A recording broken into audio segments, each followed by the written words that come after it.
Hi friends, good morning. ಇವತ್ತು ಬೆಳಗ್ಗೆಯಿಂದಲೇ ನಾನು ವ್ಲಾಗನ್ನು ಸ್ಟಾರ್ಟ್ ಮಾಡ್ತಾ ಇದ್ದೇನೆ. ಇವತ್ತು ಬೆಳಗ್ಗೆ ಒಳ್ಳೆ ಬಿಸಿಲಿದೆ. ಒಂದು 9 ಗಂಟೆ ಆಗುವಾಗ ಒಳ್ಳೆ ರೀತಿಯ ಬಿಸಿಲು ಬೀಳ್ತದೆ ಇಲ್ಲಿ. ಹಾಗಾಗಿ ಈ ವೆರಂಡದಲ್ಲಿ ನಾನು ಅಕ್ಕಿ ಇತ್ತು ಅದನ್ನೆಲ್ಲ ಒಣಗಲಿಕ್ಕೆ ಹಾಕ್ತಾ ಇದ್ದೇನೆ. ಯಾಕೆಂದರೆ ಇದರಲ್ಲಿ ಬೇಗ ಹುಳ ಬರ್ತದೆ ಹಾಗೆ ಇಟ್ಟರೆ. ಹಾಗಾಗಿ ಮತ್ತು ಮಳೆಗಾಲದಲ್ಲಿ ಬೇಗ ಅಲ್ವಾ ಹುಳ ಬರೋದು. ಹಾಗಾಗಿ ಬಿಸಿಲಿರುವಾಗ ಈ ಥರ ಒಣಗಲಿಕ್ಕೆ ಹಾಕಿ ಬಿಡ್ತೇನೆ. ಹಾಗೆ ಇದು ವೆರಂಡ ಅಂದರೆ ಇದು ಕ್ಲೀನ್ ಇರ್ತದೆ, ಡೈಲಿ ಇಲ್ಲಿ ವಾಶ್ ಮಾಡ್ತಾರೆ.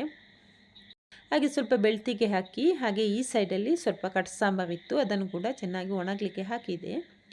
ಹಾಗೆ ಇನ್ನು ಸ್ವಲ್ಪ ಗೋಧಿ ಇತ್ತು, ಹಾಗೆ ಅಲ್ಲಿ ಜಾಗ ಇರಲಿಲ್ಲ. ಈ ಕಡೆ ಒಳಗಡೆಯಲ್ಲಿ ಸಣ್ಣದೊಂದು ಬಾಲ್ಕನಿ ಇದೆ. ಹಾಗೆ ಇಲ್ಲಿ ಬಾಲ್ಕನಿಯಲ್ಲಿ ಕೂಡ ಬಿಸಿಲು ಬೀಳ್ತದೆ. ಹಾಗಾಗಿ ಗೋಧಿಯನ್ನು ಈ ಕಡೆ ನಾನು ಒಣಗಲಿಕ್ಕೆ ಹಾಕಿದೆ. ಮಧ್ಯಾಹ್ನ ಆಗುವಷ್ಟಕ್ಕೆ ಚೆನ್ನಾಗಿ ಒಣಗ್ತದೆ ಇದು. ಈಗ ಒಳ್ಳೆ ಬಿಸಿಲಿದೆ, ಹಾಗೆ ಚೆನ್ನಾಗಿ ಒಣಗ್ತದೆ.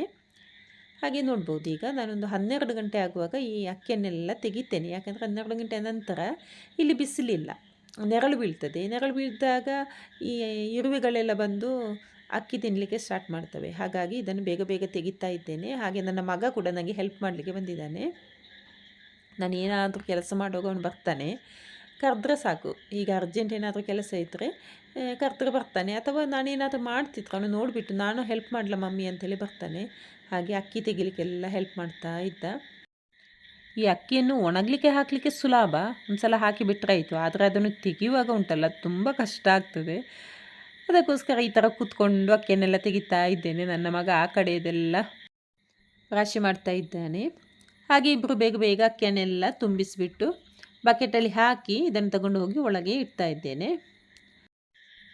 ಹಾಗೆ ಮತ್ತೆ ಸಂಜೆ ನಾನು ಮಾರ್ಕೆಟಿಗೆ ಹೋಗಿದ್ದೆ. ಸ್ವಲ್ಪ ತರಕಾರಿ ಎಲ್ಲ ಖಾಲಿಯಾಗಿತ್ತು ಅಂತ ಹೇಳಿ. ಹಾಗೆ ಕೊತ್ತಂಬರಿ ಸೊಪ್ಪು ಅಷ್ಟು ಫ್ರೆಶ್ ಆಗಿರಲಿಲ್ಲ, ಅಂದರೆ ಬಿಸಿಲಿತ್ತಲ್ಲ, ಸ್ವಲ್ಪ ಬಾಡಿತ್ತು. ಹಾಗೆ ಸ್ವಲ್ಪ ಶುಂಠಿ ಮತ್ತು ಸ್ವಲ್ಪ ತರಕಾರಿ ಎಲ್ಲ ಬೇಕಿತ್ತು, ಅದನ್ನೆಲ್ಲ ತಗೊಂಡು ಬಂದೆ. ಹಾಗೆ ಮುಳ್ಳು ಸೌತೆ ತಗೊಂಡು ಬಂದೆ. ಮುಳ್ಳು ಸೌತೆ ಊರಿದ್ದು ಸಿಗಲಿಲ್ಲ ನನಗೆ, ಇದು ಅಷ್ಟು ಇಷ್ಟ ಆಗೋದಿಲ್ಲ. ಆದರೂ ಮತ್ತೆ ಮುಳ್ಳು ಸೌತೆ ಬೇಕಂತೇಳಿ ಅದನ್ನು ತಗೊಂಡು ಬಂದೆ. ಹಾಗೆ ಹೀರೆಕಾಯಿ, ಬೆಂಡೆಕಾಯಿ, ಬೀನ್ಸ್, ನೀರುಳ್ಳಿ ಮತ್ತು ಟೊಮೆಟೊ. ನೀರುಳ್ಳಿ ಮತ್ತು ಟೊಮೆಟೊ ಮೇಯ್ನ್ ಬೇಕಲ್ವ. ಹಾಗೆ ಇನ್ನು ಇದನ್ನೆಲ್ಲ ತೆಗೆದು ಫ್ರಿಜ್ಜಲ್ಲಿ ಇಡಬೇಕು. ಹಾಗೆ ಮಕ್ಕಳಿಗೆ ಐಸ್ ಕ್ರೀಮ್ ಬೇಕಂತ ಹೇಳಿತು. ಫ್ರಿಜ್ಜಲ್ಲಿ ತಂದಿಟ್ಟಂಥ ಐಸ್ ಕ್ರೀಮ್ ಪ್ಯಾಕೆಟ್ ಇತ್ತು. ಹಾಗೆ ಅದನ್ನೇ ಈ ಥರ ಕಟ್ ಮಾಡಿ ಕೊಡ್ತಾ ಇದ್ದೇನೆ. ಇದನ್ನು ಈ ಥರ ಪ್ಯಾಕೆಟಿಂದ ಕಟ್ ಮಾಡೋದಂತೂ ಭಾಳ ಕಷ್ಟ. ಆ್ಯಕ್ಚುಲಿ ಬಾಕ್ಸ್ ಇದ್ದರೆ ಅದು ಸ್ಪೂನಲ್ಲಿ ತೆಗಿಲಿಕ್ಕೆ ಈಸಿ ಆಗ್ತದೆ. ಈ ಪ್ಯಾಕೆಟಲ್ಲಿ ತಂದದ್ದು ಸ್ವಲ್ಪ ಸಾಫ್ಟ್ ಆದರೂ ಸಾಕು, ಅದು ಕಷ್ಟ ಆಗ್ತದೆ ತೆಗಿಲಿಕ್ಕೆ. ಹಾಗೆ ಈ ಥರ ಇಬ್ಬರಿಗೂ ಒಂದೊಂದು ಸ್ಲೈಸ್ ಕಟ್ ಮಾಡಿ ಹಾಕ್ತಾ ಇದ್ದೇನೆ.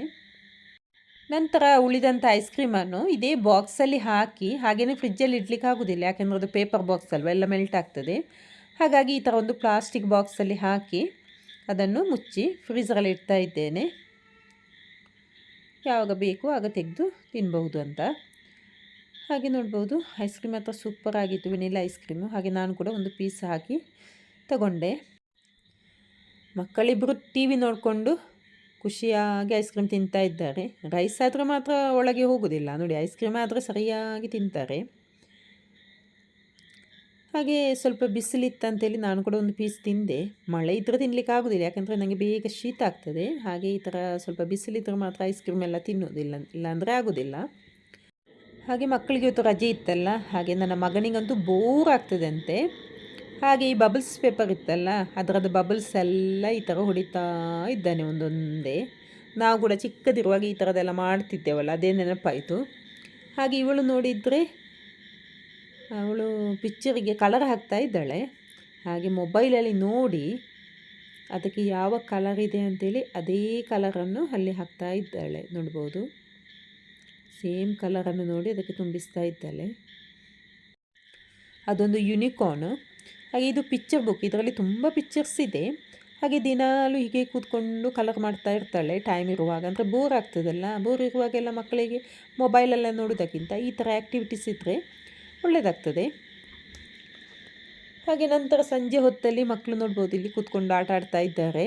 ಮತ್ತು ಒಳಗೆ ಕೂತ್ಕೊಂಡು ಬೋರ್ ಆಗ್ತದಲ್ಲ, ಹಾಗೆ ರಜೆ ಇರುವಾಗೆಲ್ಲ ಈ ಥರ ಪಕ್ಕದ ಫ್ಲ್ಯಾಟಿನ ಮಕ್ಕಳೆಲ್ಲ ಬಂದು ಒಟ್ಟಿಗೆ ಸೇರಿ ಆಟ ಆಡ್ತಾರೆ. ಅದೇನೋ ಊಣೋ ಕಾರ್ಡ್ಸ್ ಅಂತೆ, ಊಣೋ ಕಾರ್ಡ್ಸಲ್ಲಿ ಆಟ ಆಡ್ತಾ ಇದ್ದಾರೆ. ನನಗಂತೂ ಈ ಆಟನೇ ಅರ್ಥ ಆಗೋದಿಲ್ಲ. ನಾನು ಮಾತ್ರ ಅವ್ರ ಜೊತೆ ಆಟ ಆಡಲಿಕ್ಕೆ ಕೂತ್ಕೊಂಡ್ರೆ ಯಾವಾಗಲೂ ಸೋಲುವುದೇ. ಹಾಗೆ ನಾನು ಆಟ ಆಡಲಿಕ್ಕೇ ಹೋಗೋದಿಲ್ಲ, ಅದು ಮಕ್ಕಳಿಗೇ ಸರಿ ಅಂತೇಳಿ ಅವರೇ ಕೂತ್ಕೊಂಡು ಇಲ್ಲಿ ಆಟ ಆಡ್ತಾ ಇದ್ದಾರೆ. ಹಾಗೆ ನಾನು ಮಾವಿನಕಾಯಿಯ ಉಪ್ಪಿನಕಾಯಿ ಮಾಡಿದ್ದೆ. ಸ್ವಲ್ಪ ಮಾವಿನಕಾಯಿ ಎಲ್ಲ ನಮ್ಮ ಫ್ರೆಂಡ್ ತಂದು ಕೊಟ್ಟಿದ್ರು.